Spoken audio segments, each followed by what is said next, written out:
Hi, it's Michelle here, and I'd like to welcome you to Junk Journal July 2024.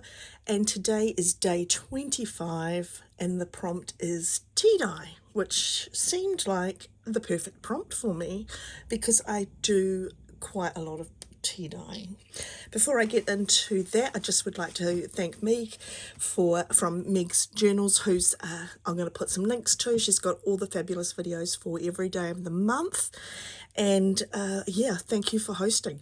Lots of work, I'm sure, and much appreciated. So, tea dye. I love tea dyeing and have been tea dyeing for many years, and I have a lot of tea bags. So the last couple of months I've actually decided I wanted to try and use some of them up, and have been thinking about things that I could use them for, and one of those things was ruffles.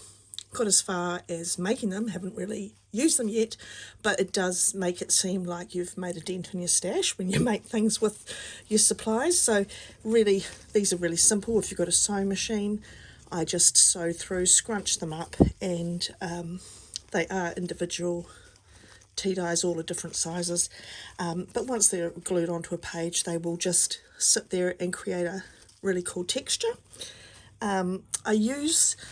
I have anyway different tea bags that I like to use. One is this one, which I just rip the bottom off because then it gives me these two little pieces here, which I will show you. I've just got a bit of paint there, I think, excuse me.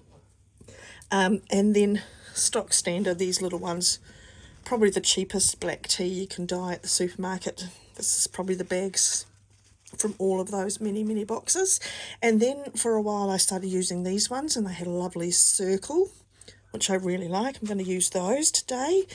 And then also these ones, which possibly are those, probably are, and I just opened them up carefully, undid the, fluffed around a bit, undid the staple, and so I got them nice and pressed and open, so I can use those for different things as well.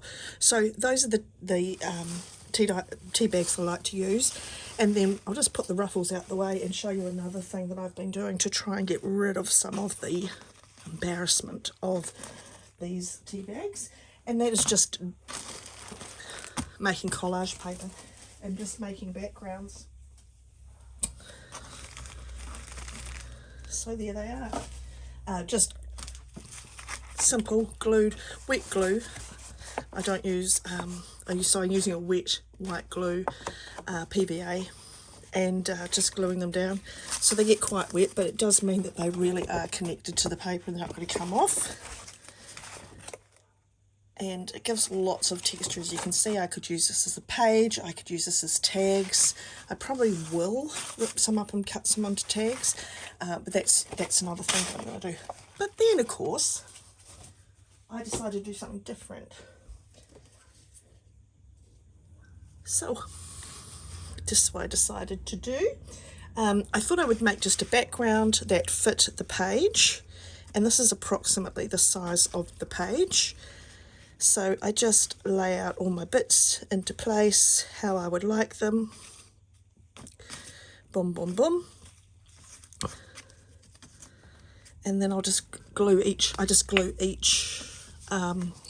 line. Don't worry, you're not going to have to watch this dry, I promise. Because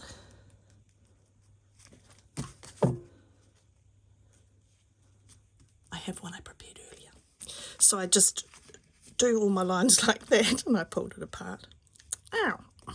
There we go. So do your lines like that, and then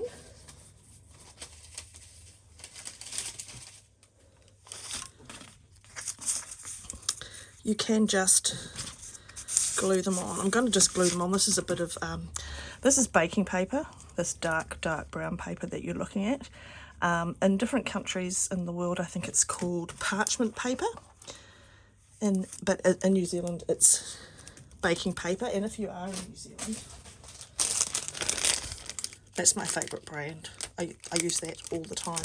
Whenever I'm dyeing paper, and especially if I'm drying it in the oven, I always, there we go, that just needs to beat down.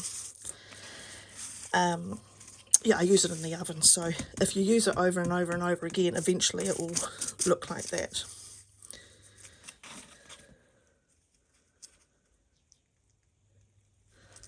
Just want to check, just chuck that off for the moment, if that's the right size. Oh yeah, I do want it to be slightly bigger. I'm going to do that way.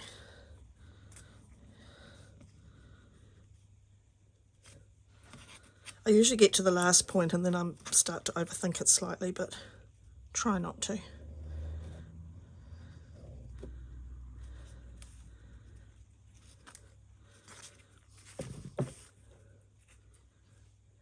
There's quite an overlap on this one, so that's why I'm doing the 2 different locations with the glue, because I want it to stay. There we go.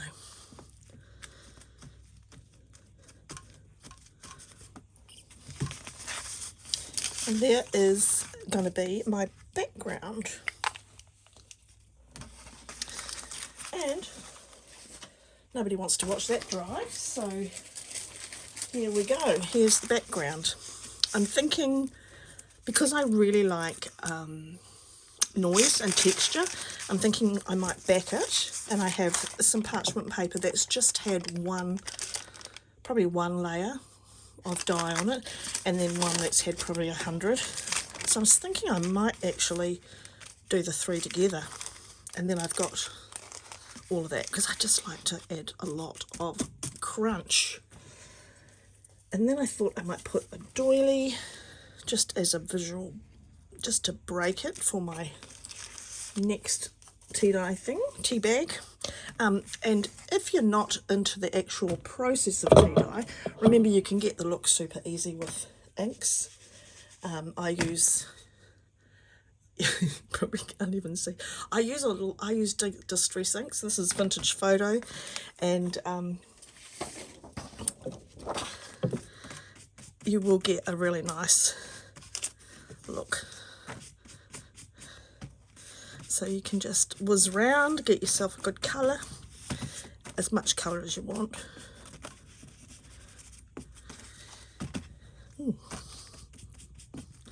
That's come out quite nicely, hasn't it? Do I want the actual tea-dyed one or the fake tea-dyed one? Or what do I want? At the moment, I'm going to use that one. But so super simple, you don't have to wait for it to dry or anything.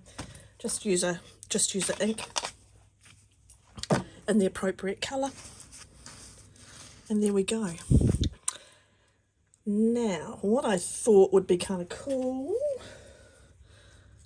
was to use a round tea bag, and then the other thing that I had thought I would add, I have prepared some, was looking at these, what I have been doing with these little tea bags.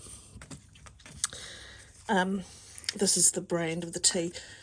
I don't like that, so I've covered those with little bits of paper, so I can then put a stamp on them, or a sticker, or I mean I could do a rubber stamping on it, I could do a postage stamp on it, and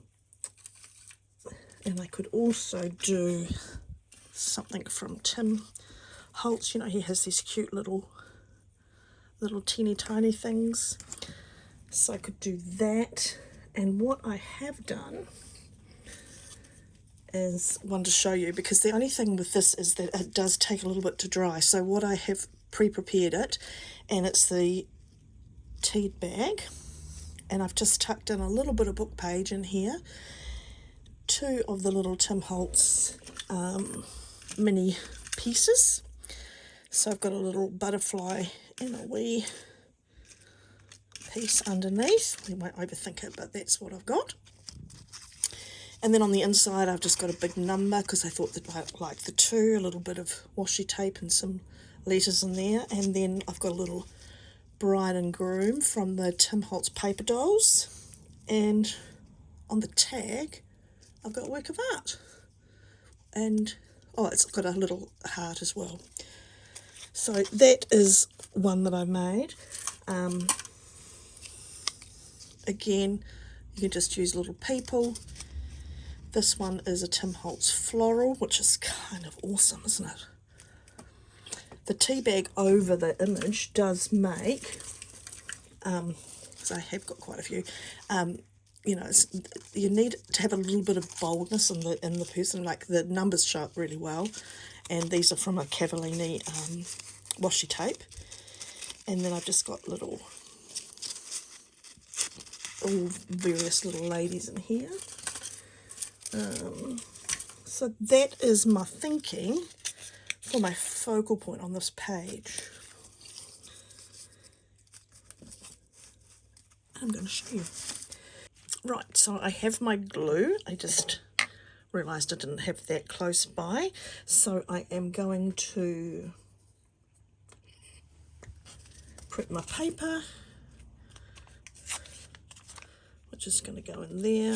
And I'm going to do both of these on paper.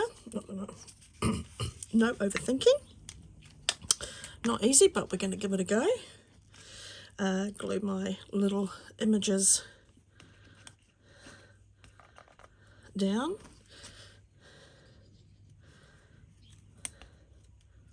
I have been really guilty of not using these images enough, and now I'm really glad to find a good reason, because they look so cute. So that one can have a number on the back.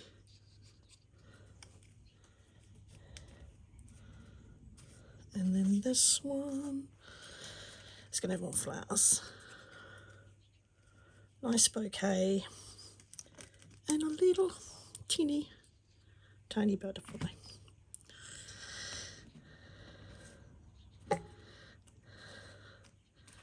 So I'm just using that tacky glue again, and then I'm going to tuck it, hopefully relatively easy, in here. I think I want this one to be my front because it's got that nice bold number, and then I'll put the flower at the back. Oops, sorry. Hope I didn't wander off camera then. Once we get this done, we can put all our components together and we'll be done. So the reason I like to use, I just have the some of that glue, and I have a not dripping but just wet brush, just to give me a bit of more movement, because I want it to really do a thin coat, but to really seal it together, and it will then dry, as you've seen, which it does dry hard, and it does then, oops,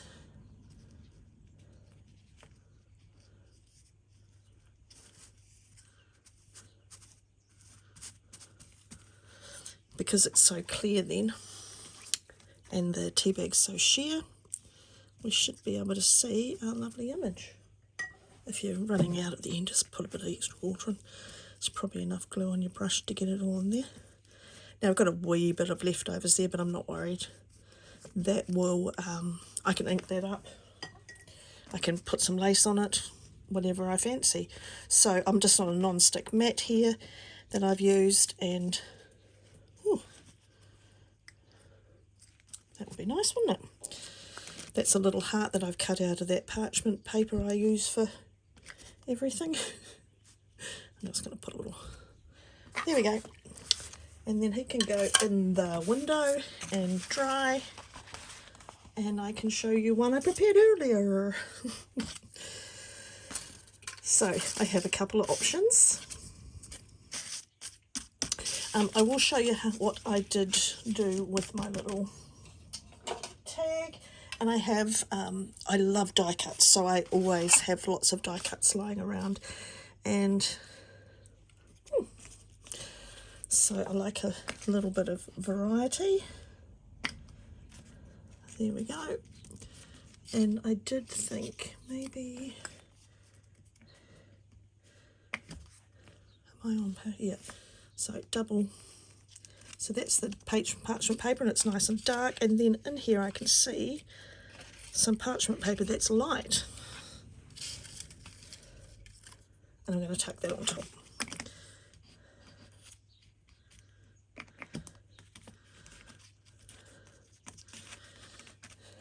So there we go. I think I like the flower. So that is what I did to get the little hearts on it. And I think we've got all our bits. Let's have a look and see what we can bring together to make the page interesting. Well, hopefully. No pressure. So I have a little circle tea bag here, and it's got a little pocket on the back. So you could, if you find any like that, you could always use them to tuck a little tag in or something, a little secret journal spot. I like to, most of my journal spots are all hidden. So I'm just going to layer them on there. What do I need now? Oh, so now I've got to choose this guy. Kind of like the subtlety or the flower. I could probably come up here a bit. I think I like the subtle. And I've already done this one. I put a couple of words on. So what I'm going to do,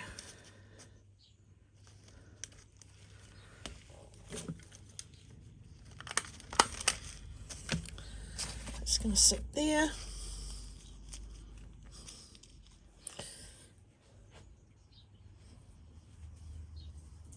Do we want any ruffles, or is we are completely over the top already?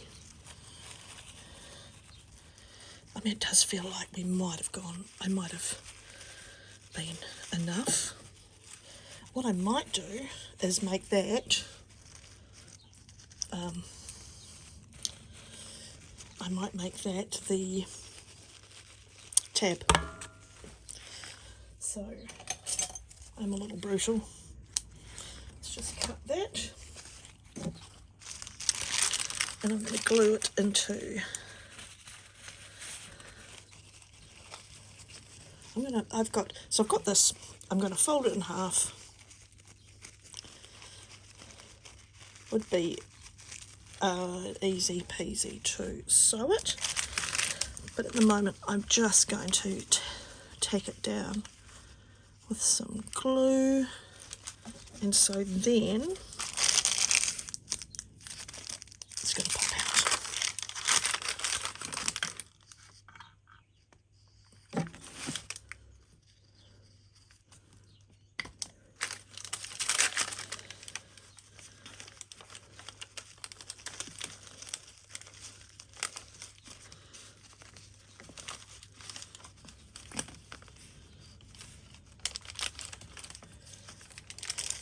Probably will sew that at some stage because that will be calling me, and I will take my little quote prompt for the day. I typed all the prompts up on my typewriter, so I had them ready.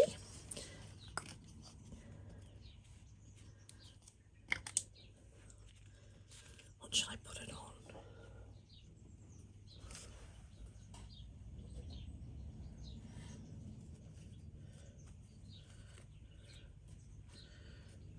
What about a piece of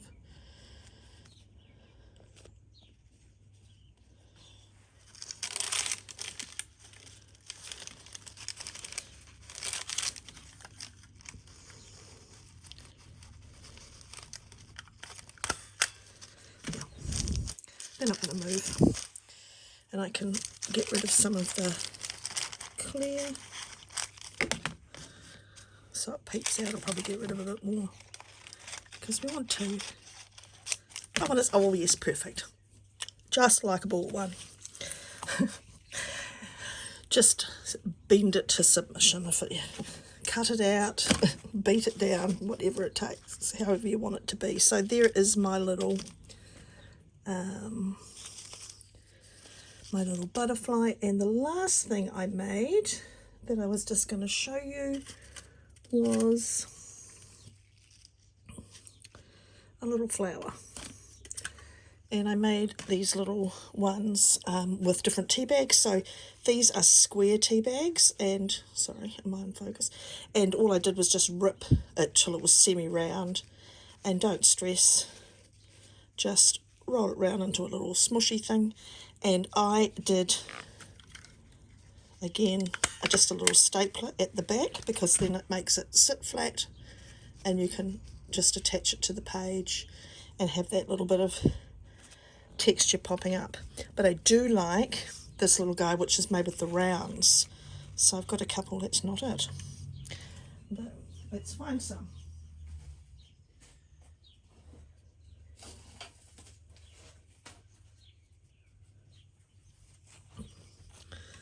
I thought that was rounds. Anyway, so I've got a couple of tea bags. I think I want it to be paler. So I'm going to use 2, see how that works. Fold it in half. Kind of, I want to kind of work to that, so I'm going to take quite a big sort of petally bit and then just roll it. And it's sort of,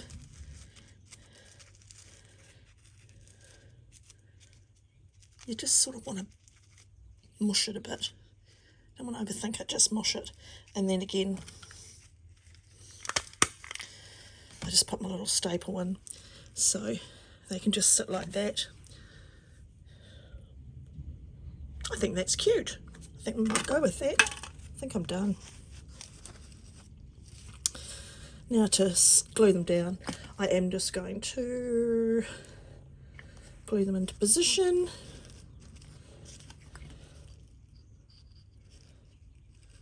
Hide the staples, hide the pieces. This, I'm happy for it to be a bit of a floater because it can't go very far. So it could go there, or I could use, what could I use? Where is it? I made some coloured bits and pieces in my little tin that my girlfriend gave me. So just for another texture, I could pop this dark, oops, sorry, my camera's just about to turn off. I've talked too much. There. So that will just give it a little extra texture. This is just a paperclip dyed with some alcohol inks. And there's my little page. So it took a bit longer today because I was fluffing a wee bit. But you know what? If you've got all the components made, a lot quicker. But also, this might not appeal to you at all, but maybe you like the idea of making tea bags into little roses, or using the tea bags as a little focal point for the art, or using the tea bag tags as I have used them here. So I'm hoping that there's something in here that appeals to you, and that somewhere along the way you got a bit of inspiration, had a bit of fun, and I hope you enjoy it. If you make a tea bag, a tea dye day, please feel free to tag me. I'd love to see what you do. I look for your ideas as well, so you can inspire me. I would be grateful. And thank you to everybody, and I'll see you all soon. Bye now.